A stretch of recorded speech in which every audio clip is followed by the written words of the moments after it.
आज मुखर्जी नगर निवासी विकास श्रीवास्तव अपने परिवार के साथ जिला मुख्यालय जन सुनवाई में पहुंचे, जहां उन्होंने कलेक्टर से लिखित शिकायत करते हुए बताया कि हम रिटायर्ड हुए हैं। रिटायरमेंट के बाद जो पैसे मिले थे, हमने सोचा विदिशा के पास कोई जमीन ले लेते हैं, जिससे हमारा गुजारा होता रहेगा। तो नेत सिंह द्वारा हमें जमीन दिलवाई गई, जिसका सौदा 5 लाख बीघा के हिसाब से हुआ था। बयाने के तौर पर हमने 2 लाख रुपए दिए थे। इसके बाद चेक दिए। सारा पैसा देने जब हम नामांतरण करने पहुंचे, तब हमारा नामांतरण खारिज हो गया।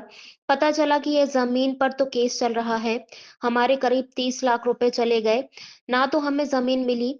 हमने कहा कि हमारा पैसा वापस दे दो, तो बोलते हैं कि पैसा वापस कर देंगे, फिर नहीं किए गए। हमने थाने में रिपोर्ट भी कराई, लेकिन पुलिस द्वारा कोई कार्रवाई नहीं की गई। इसके चलते आज कलेक्ट्रेट पहुंचे हैं शिकायत करने के लिए। कलेक्टर ने हमें एसपी से मिलने के लिए कहा है। ये पापा यहीं पे रहते थे विदिशा में, तो फिर रिटायर हुए तो वही जमीन वगैरह ली। हम लोग भोपाल में रहते हैं, तो अब ये जो भी धोखाधड़ी वगैरह हुई है, पैसे वापस नहीं कर रहे वो लोग। तो फिर अब वो धमकी भी देते हैं, उनका भाई कोई है बड़ा जो भी है, तो धमकी वगैरह देते, तो उनको अकेला यहाँ छोड़ भी नहीं सकते। अब साथ में अभी तो है, रह रहे हैं मतलब भोपाल में।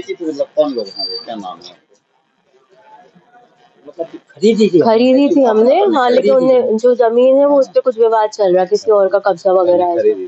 हाँ, तो अब हमें मतलब जमीन तो नहीं चाहिए, पैसे वापस मिल जाए जो भी पैसे लिए थे उनने। कितने की जमीन? पैसे दे दिए, 30-32 लाख दे दिए थे। तो उसके बाद हमें पता चला कि धोखाधड़ी का है ये। क्या नाम है आपका? विकास श्रीवास्तव। कहाँ से आए? ऐसा हमने मुखर्जी नगर में रहता था।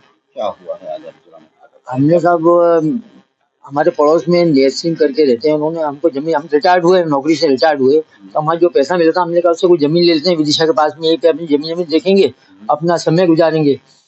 तो नेत सिंह ने बोला हाँ सब जमीन अच्छी मेरे पहचान के है, सुमेर सिंह बादवानी करके, उनकी जमीन बहुत अच्छी पास में यहीं पे पड़ती है, वो ले लेते हैं।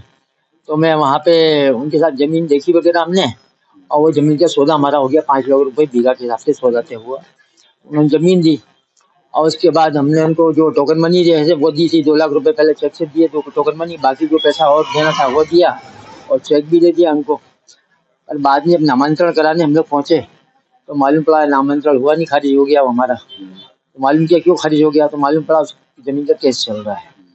तो पैसा भी हमारे साथ 30 लाख रुपए करीब हमारा चला गया, और जमीन भी नहीं मिली हमको। अब हमसे बात करी कि हमारा पैसा वापस कर दो, तो बोलते हैं हाँ वापस कर देंगे, फिर बोलते हैं अब नहीं कर रहे था वापस, कोई चक्कर है। कलेक्टर साहब से अभी आपने मुलाकात की क्या? कलेक्टर साहब ने बोला एसपी साहब के पास चल जा, मैं बोल देता एसपी साहब से। एसपी हम सब 2-3 बार रह चुके यहाँ पे, और थाने में रिपोर्ट भी करवाई हमने, अभी तक 2-3 महीने पहले रिपोर्ट करा दी थी। रिपोर्ट भी नहीं हुई, कुछ कहा मतलब वो बता दिया था, लेकिन रिपोर्ट